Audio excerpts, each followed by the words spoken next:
The 2023 legislative session is officially underway at our state capitol. Lots of important bills are already being heard and discussed. So here with us today to get an update is Senate Pro Tem Greg Treat. Senator, welcome in. Thank you. Thank you for having me. Good to see you. Okay, so it's been 2 weeks, right? Yeah, we're 2 weeks in. 2 weeks in. Just kind of give me an overview. How have things been? What's the feeling like at the Capitol? What's it feel like there? It's been a full-on sprint. Okay. You know, we had special session all the way through the fall, and so it doesn't feel like we ever left.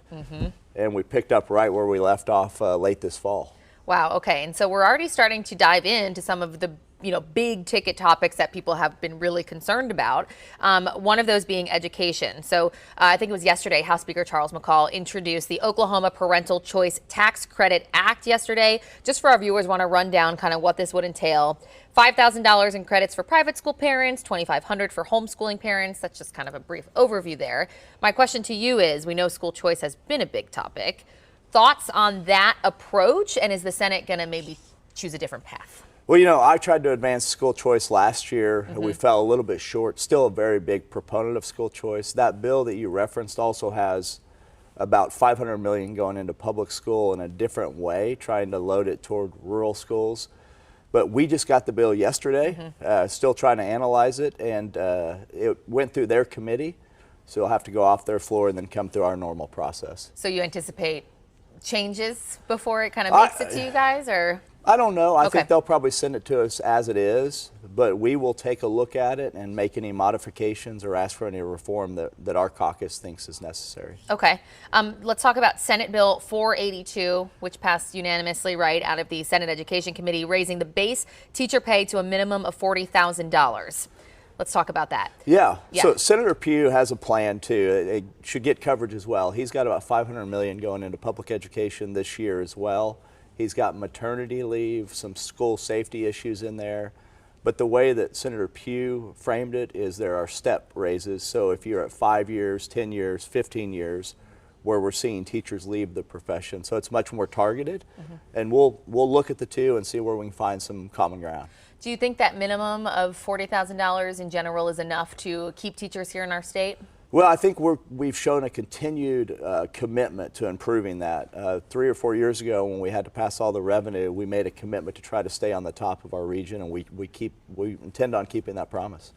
Senate Bill 1495 now, moving along as well, which would effectively get rid of the state's grocery tax, right?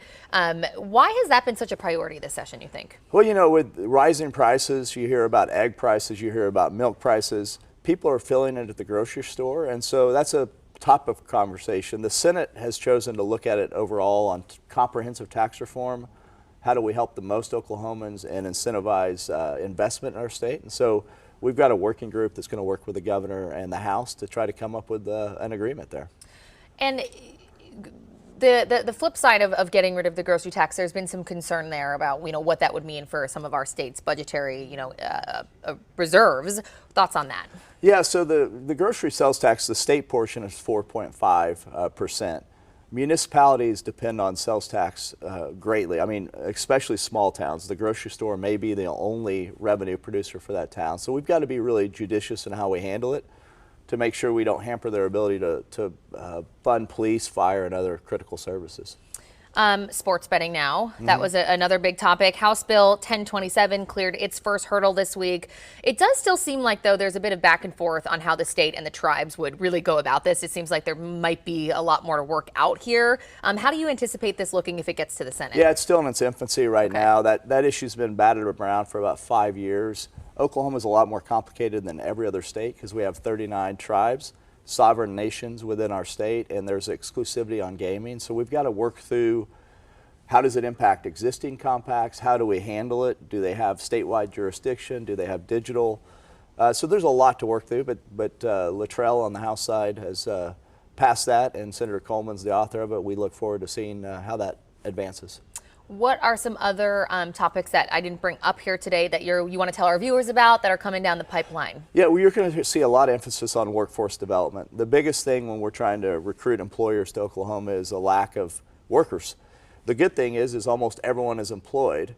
How do we get more people into the state to be able to fill those jobs? So you'll see us trying to look at all the programs.